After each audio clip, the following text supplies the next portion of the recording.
Uhayyikum tahiyatan thayyibatan minallah. Assalamualaikum warahmatullahi wabarakatuh. Alhamdulillahilladzi an'amana bi ni'matil imani wal islam. Wassalatu wassalamu ala asyrafil anbiya'i wal mursalin wa ala alihi wa ashabihi wa man tabi'ahum bi ihsanin ila yaumiddin. Alhamdulillah, salam sejahtera untuk kita semuanya. Om Swastiastu, Namo Buddhaya, salam kebajikan dan semangat pagi.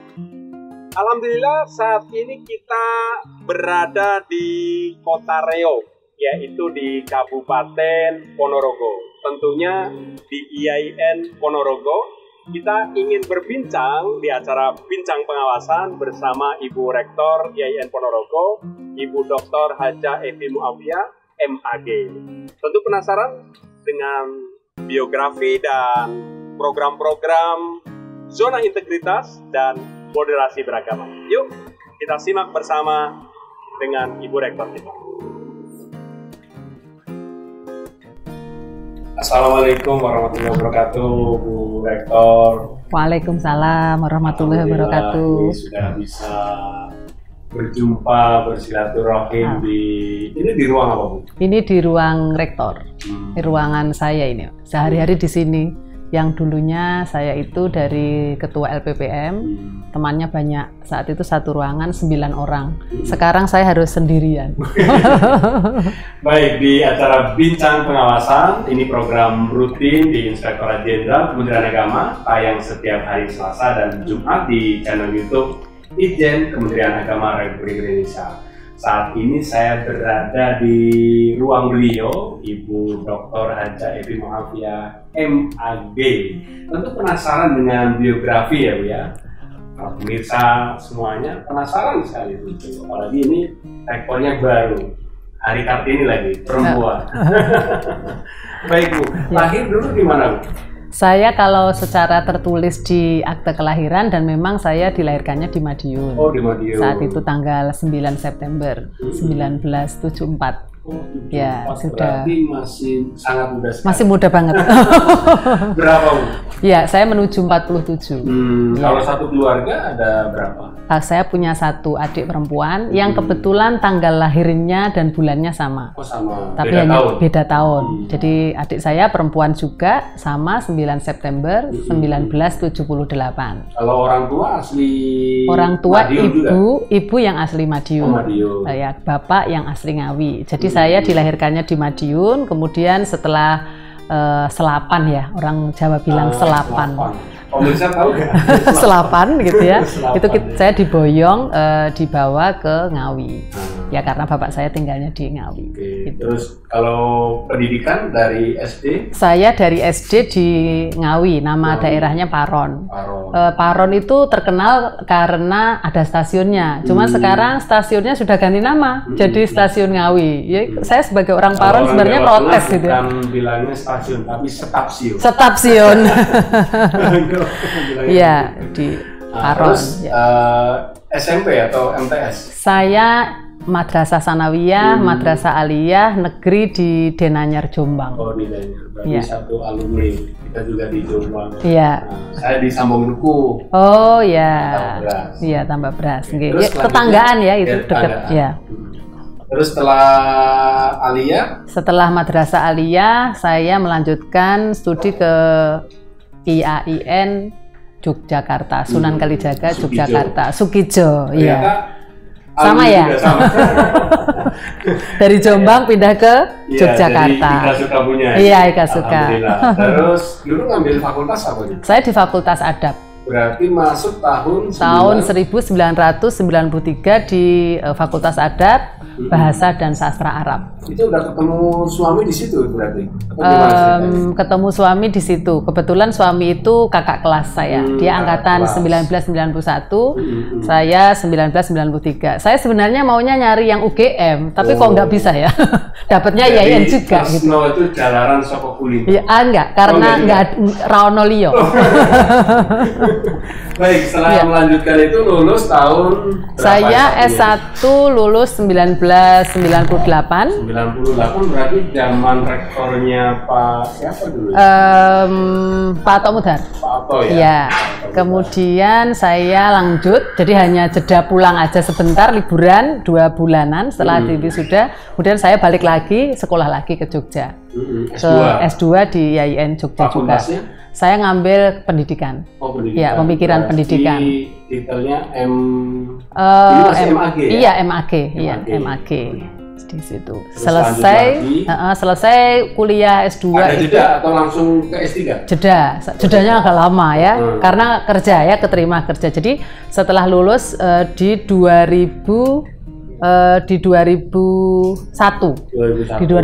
saya selesai, kemudian di 2001 juga Desember saya mendaftarkan dosen di IAIN Ponorogo ini dan diterima.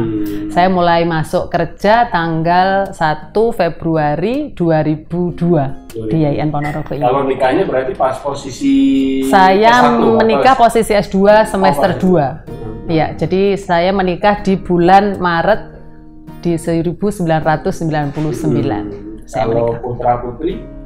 Kebetulan saya mendapatkan 1 putra. Maunya sih banyak ya, tapi ternyata keinginan manusia tidak selalu terjawab gitu ya. Jadi kita juga tetap pasrah. Saya punya anak itu memang agak jauh jaraknya dari usia pernikahan. Gitu. Jadi pernikahan di tahun 1999, anak saya lahirnya di 2013. Jadi agak panjang ini perjalanannya.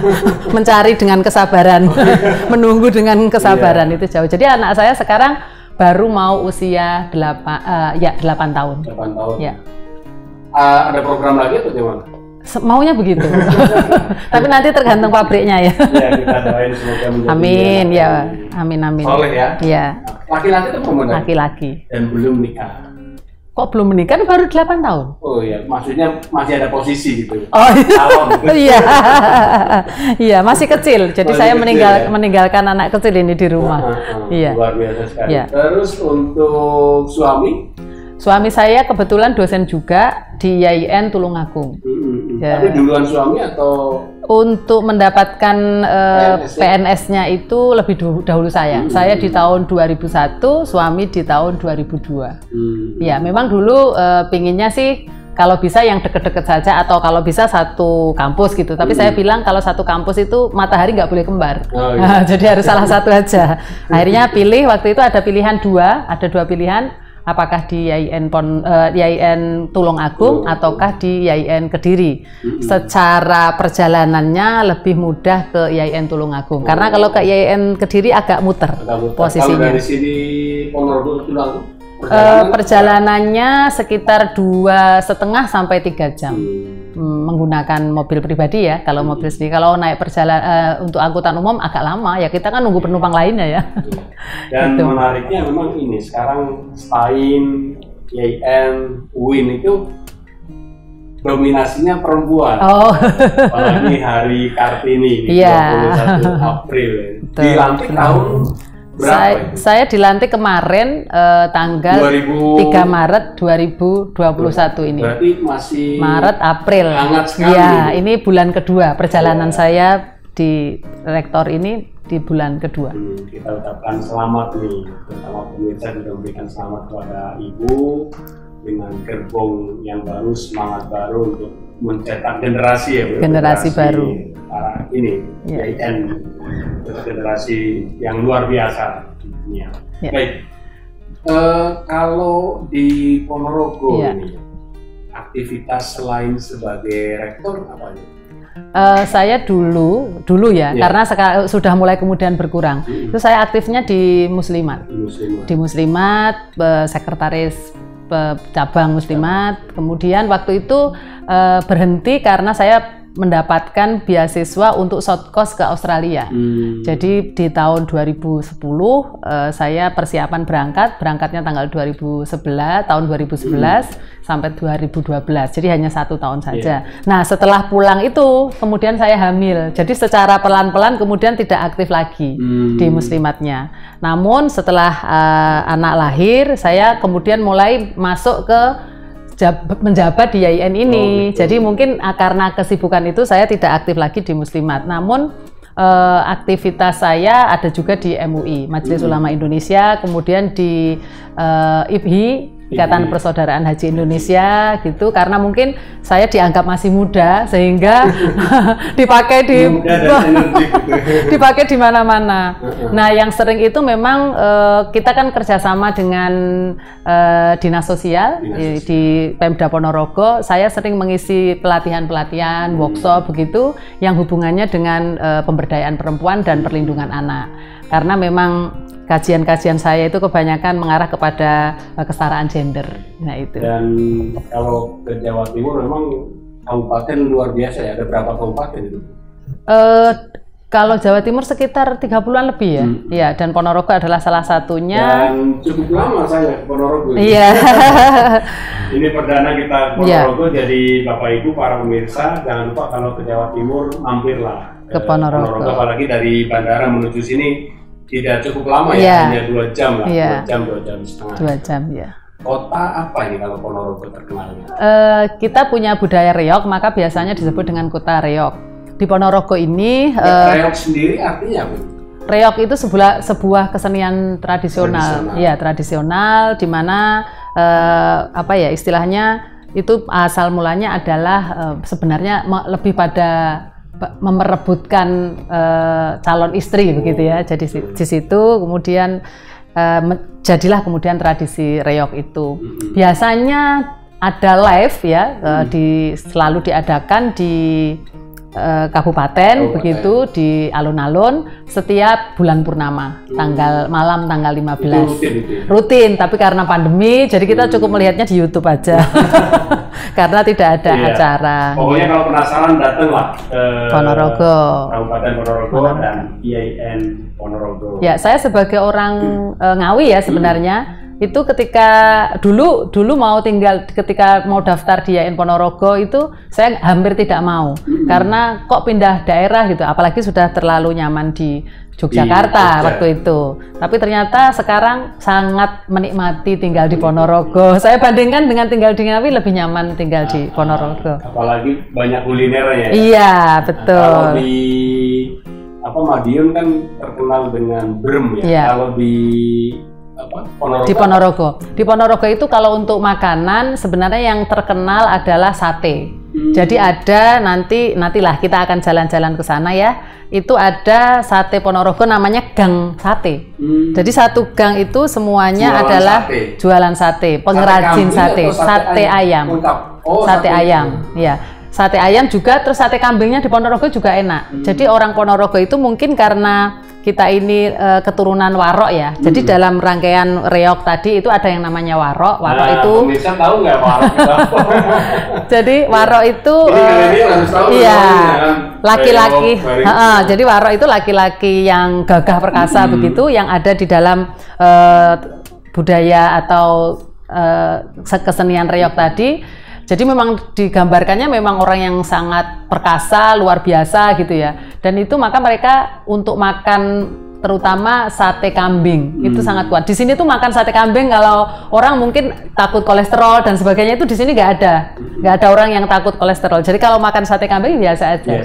Setiap pagi ada yang jualan pagi, ada yang siang, ada yang malam, non-stop. Jadi ada sate ayam tadi ya di gang sate, kemudian ada sate kambing juga terkenal di sudut-sudut kota itu ada sekitar 10 kalau tidak salah orang jualan sate kambing dan nggak pernah sepi.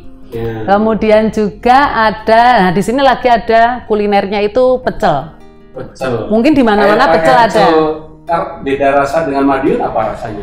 Kalau di Madiun mungkin agak lebih banyak menggunakan daun jeruk ya. Nah di sini tidak begitu banyak. Combrang ada ya? Nggak ada. Kalau kecombrang di Jawa Tengah, di sini tidak ada. Combrang tuh yang merah-merah kecombrang. Betul. Apa itu? Nggak ada. Kalau di sini nggak ada kecombrang. Ya itu di khas Jawa Tengah Banyumasan ya, kroya gitu ya itu. Saya juga suka itu. Ya betul. Kalau di sini nggak ada. Nah, jadi itu pecel itu juga sama. Dari mulai pagi ada orang jualan pecel, kemudian siang juga ada, tengah malam juga ada. Sebagai ibu rumah tangga jago masak apa? Saya nggak usah masak karena banyak yang jualan. Baik, Ya. terus terkait hobi nih apa? Hobinya apa nih?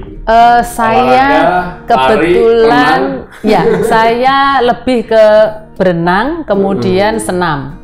Jadi saya setiap hari itu dulu saya usahakan untuk bisa senam dengan berbagai jenis senam. Ada Zumba, ada Ponfit, nggak tahu kan?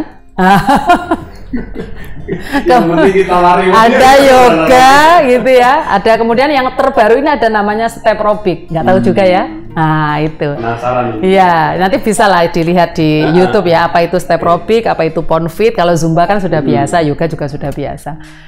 Mengapa saya suka atau hobi olahraga? Karena menurut saya usia manusia pasti selalu bertambah.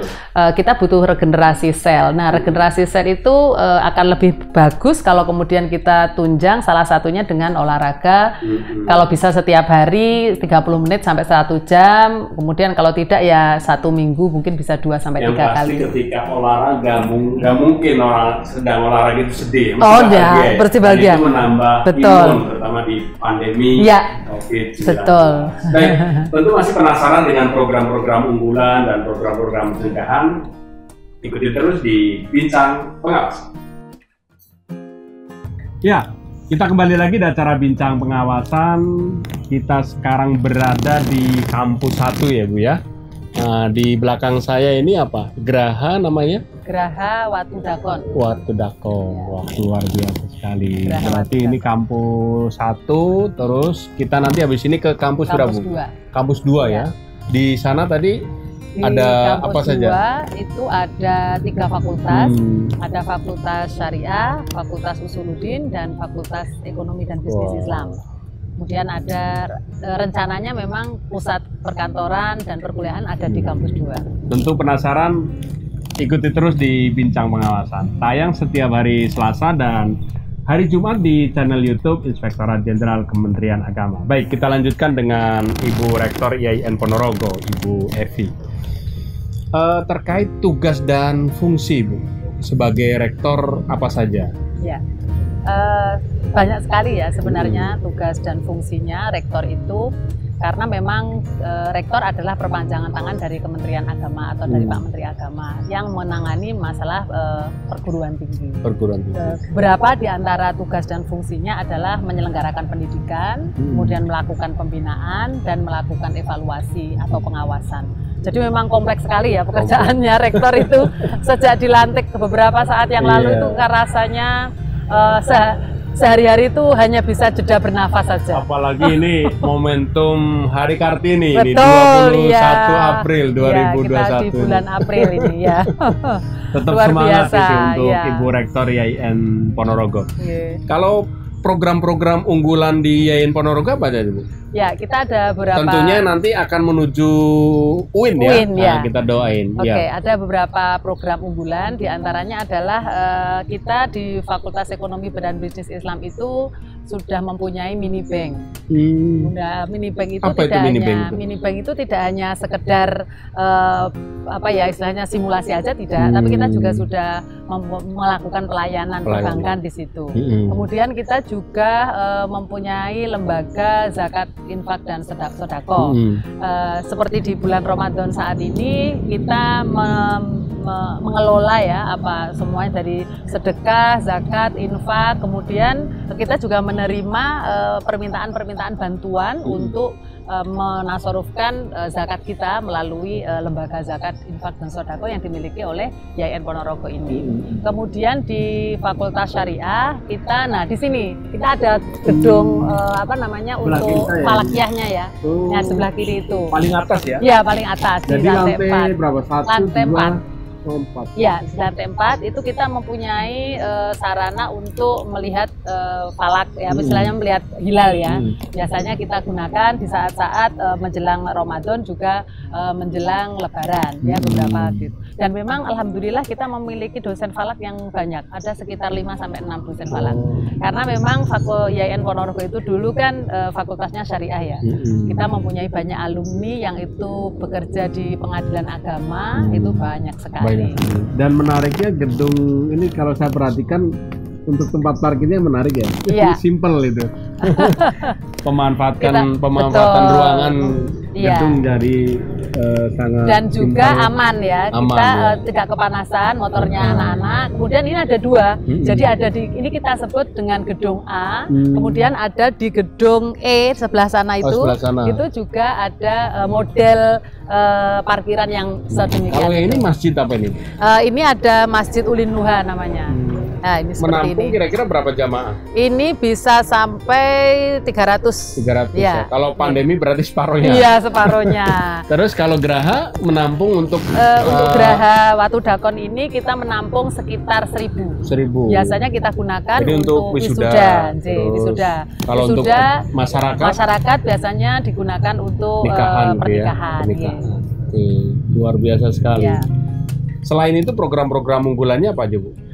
Untuk di Fakultas Agama, Fakultas Tarbiyah dan Ilmu Keguruan itu kebetulan gedungnya ada di belakang. Untuk yang gedung lama ya, Iya. nanti semuanya rencananya ada di kampus 2. Itu kita kerjasama dalam hal magang. Dalam hal ini bekerja sama dengan sekolah-sekolah. Kita selalu mengadakan selain menempatkan anak-anak itu untuk magang di tempat sekolah-sekolah tersebut, tapi kita juga memberikan kesempatan kepada dosen untuk melakukan pengabdian masyarakat. Kita bisa kerjasama dalam hal pembelajaran, kemudian dalam hal evaluasi, terutama di masa pandemi ini, bagaimana kemudian membuat pembelajaran melalui media sosial itu, melalui internet juga seperti itu. Karena memang sekarang ini hampir tidak ada pertemuan tatap muka ya, maka kemudian semuanya serba online. Ya, kita mengembangkannya melalui pembelajaran dunia maya itu. Nah, ini teman-teman kebetulan banyak yang ahli, kemudian kita seperti mengadakan workshop begitu untuk bagaimana melakukan pembelajaran jarak jauh. Oke. Nah, sekarang terkait program pencegahan anti korupsi nih, Bu, ya, terutama menuju ZIWBK dan WBBM. Zona integritas, wilayah bebas dari korupsi, wilayah bersih. Birokrasi bersih melayani. Ya. Apa saja, Bu? Kira-kira yang kita disiapkan?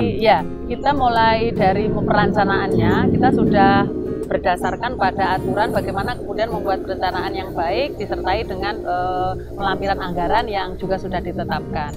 Semuanya harus berdasarkan SBM yang sudah ditentukan. Kemudian juga kita meminimalisir istilahnya berinteraksi langsung karena kita sudah melalui layanan yang one stop service ya.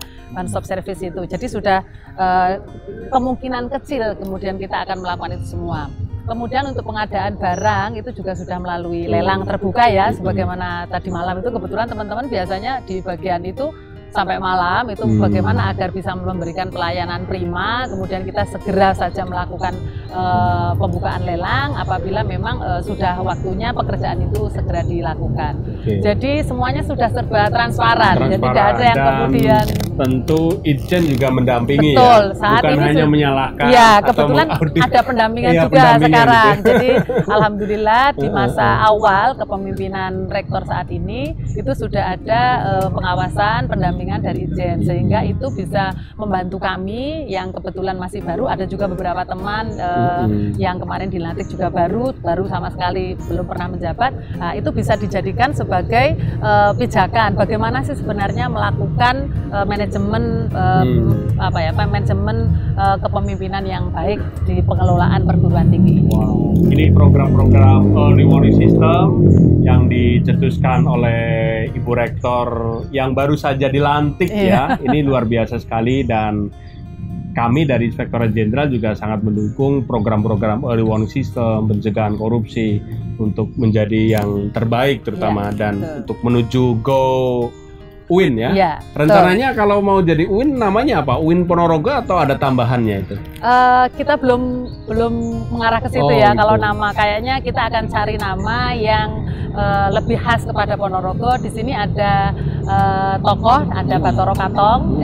Kita nanti kalau mau ke kampus 2 kita akan lewat karena kebetulan kampus 2 itu letaknya di pas arah jalan bis menuju Kota Madiun. Jadi selalu dilewati mobil besar atau bis itu, transportasi umum. Nah, mungkin bisa jadi UIN Bathara Katong. Kemudian juga ada di daerah Jedis itu juga ada tokoh juga. Nah, nanti tinggal mana yang kita pilih lah. Iya, gitu. yang pasti kalau Ponorogo ya terkenalnya dengan kota reog ya. Kota reog, betul. Tapi kalau tradisi acara di sini kalau ada wisuda ada reognya juga atau gimana? Masih digunakan atau? Kalau untuk wisuda bukan reognya, tapi biasanya ada penampilan hanya sebagian dari reog itu. Karena kan reog itu terdiri dari beberapa tarian ya, jadi ada 3 sampai 4 tarian.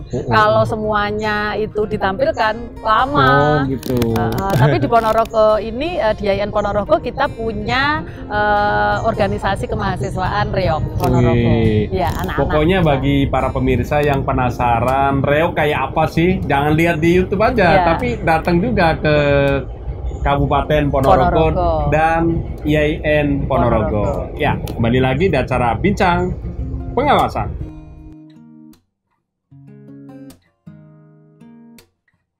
Ya, kembali lagi di acara Bincang Pengawasan bersama saya Nurul Badrul Tamam bersama Ibu Rektor IAIN Ponorogo. Nah, kita sekarang berada di mana itu?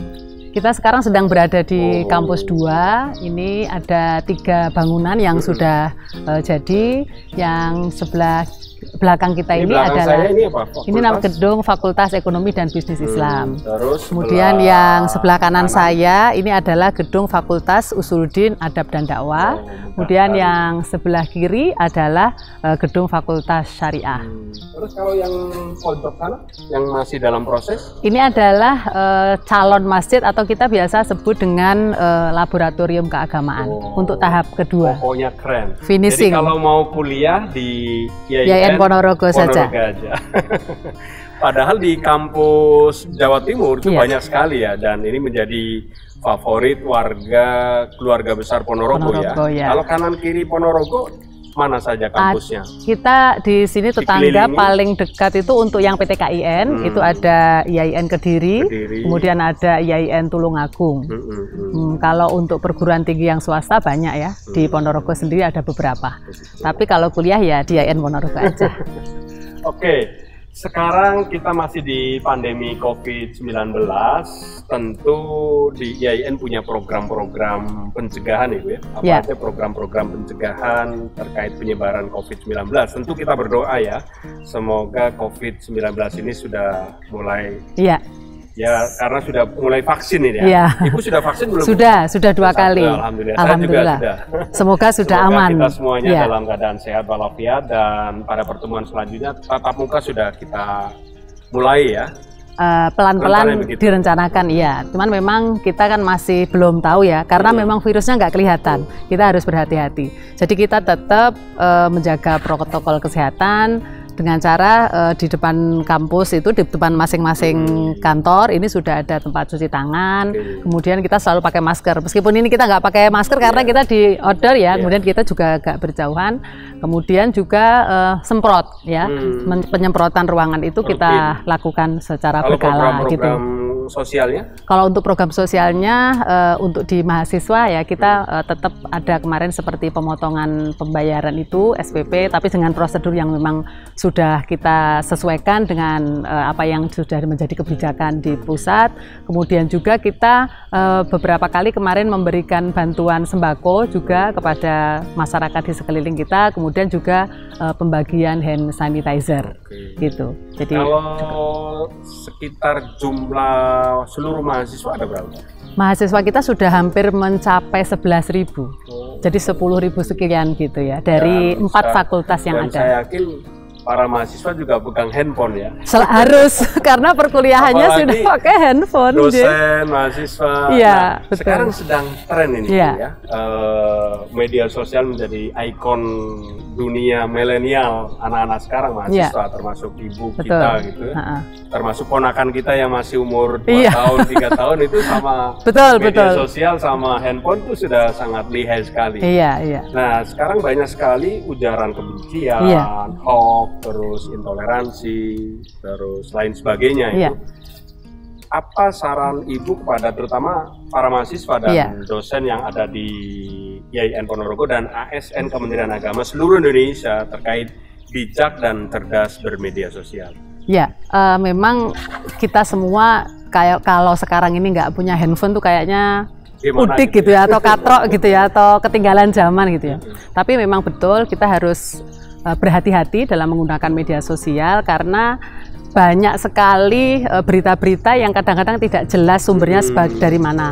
Maka dari itu kita harus menjadi orang yang bijak dalam share. Jadi sebelum di-share itu harus kita pastikan dulu. Minimal kita bertanya kepada pihak-pihak yang sekiranya memahami atau mengetahui tentang berita tersebut. Baru kalau kemudian memang itu wajar atau selayaknya di-share, kemudian kita share. Tapi kalau tidak jelas maka sebaiknya dikonsumsi sendiri aja. Jadi konsep tabayun ya? Iya betul. Jadi harus kita perjelas dulu beritanya. Apalagi sekarang Ibu kalau di WA Ibu, WA grup itu ada berapa? Mulai dari teman SD.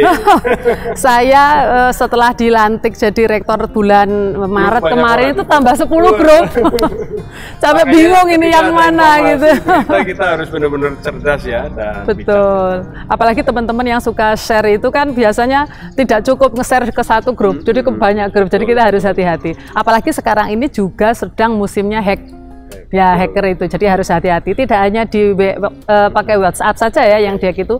Ternyata sekarang sudah mulai Facebook juga mulai di-hack juga. Jadi kita harus hati-hati bagaimana kemudian kita bisa mengklarifikasi berita yang kita terima sebelum kemudian kita share. Kalau nggak perlu di-share ya nggak usah di-share. Saya kira begitu. Yang positif yang betul, bisa motivasi dan membangun itu malah justru yang perlu di-share lebih banyak ya. Iya, saya kira begitu. Baik. Terkait ini Bu, kebijakan dari kampus bagi mahasiswa yang nggak punya handphone gimana? Masih ada nggak? Enggak ya? Nggak ada, cuman mungkin ada keterbatasan begini penggunaannya, terutama mereka yang tinggal di pesantren. Gitu. Yang tinggal di pesantren itu kan mereka hanya boleh membawa itu pada saat mulai jam 6 pagi sampai dengan jam 5 atau jam 3. Maka kemudian kita sampaikan kepada para dosen kalau memberikan informasi mungkin sebelum 5 sore ya. Jadi biar semuanya tahu. Kalau pemberitahuannya malam itu kasihan kepada mahasiswa kita, soalnya banyak sekali yang berada di pesantren. Iya. Sekarang kita di penghujung akhir perjumpaan kita. Jangan lupa ini adalah program Bincang Pengawasan, tayang setiap hari Selasa dan Jumat di channel YouTube Inspektorat Jenderal Kementerian Agama. Dan ini menarik Bu. Di tengah kesibukan Ibu masih bisa bergabung di acara Bincang Pengawasan. Terima kasih nih. Sama-sama. Apa saran Ibu kepada ASN Kementerian Agama terutama dalam menjaga persatuan dan kesatuan anak bangsa ini? Ya, karena kita ini dulu merdeka itu bukan umat muslim saja. Kita terdiri dari banyak agama, semua agama banyak suku, kemudian juga karakter manusianya juga banyak, tidak hanya orang kaya saja, tapi juga orang di bawah strata juga banyak. Maka dari itu kita tidak boleh membeda-bedakan antara kita, karena bagaimanapun juga kita berada di negara Indonesia ini semuanya sudah bersama-sama sepakat bahwa kita harus menjaga NKRI, karena memang hanya NKRI yang harga mati. Dan itu menjadi kewajiban kita bersama. Betul, kita saling menghargai, menghormati, gitu ya Bu. Ya, apalagi mahasiswa kita ya, ini adalah aset bangsa. Oleh karena itu kita harus membersamai mereka, menemani mereka bagaimana agar mereka menjadi generasi yang menjaga solidaritas dan keutuhan umat beragama dan bangsa ini. Terkait komentar Ibu terkait program Bincang Pengawasan ini, apa saran buat Inspektorat Jenderal ini? Mungkin ada yang perlu disampaikan, ini menarik sekali. Ya, acara ini sangat bagus menurut saya, karena biasanya kita menganggap atau memahami bahwa inspektorat itu hanya sekedar mengaudit aja, melihat aja gitu. Tapi ternyata tidak, banyak sekali programnya memberikan pemahaman, memberikan pendampingan, kemudian bagaimana sih sebenarnya cara memberikan pengawasan yang baik gitu. Jadi tidak hanya sekedar menyalah-nyalahkan saja, tapi juga memberikan pendampingan dan pendidikan begitu. Dan give solution, not the problem. Yes. Baik, terima kasih Bapak Ibu, para pemirsa yang berbahagia. Kita sudah bisa bersilaturahim, bisa berkunjung di IAIN Ponorogo. Jangan lupa, kalau ke Jawa Timur belum puas, belum sempurna kalau belum datang ke Ponorogo. IAIN Ponorogo. Dan jangan lupa kalau kuliah di IAIN Ponorogo saja. Dan yang belum, bagi para pemirsa yang belum ikut dan follow di media sosial IAIN Ponorogo, lengkap ya? Dari ada, Instagram, terus Facebook, Twitter, YouTube. Tapi jangan lupa juga ikut juga di follow di media sosial Inspektorat Jenderal Kementerian Agama. Terima kasih. Terima kasih Ibu. Sama-sama. Kurang lebihnya mohon maaf. Wallahul muwaffiq ila aqwamit thoriq. Assalamualaikum warahmatullahi wabarakatuh.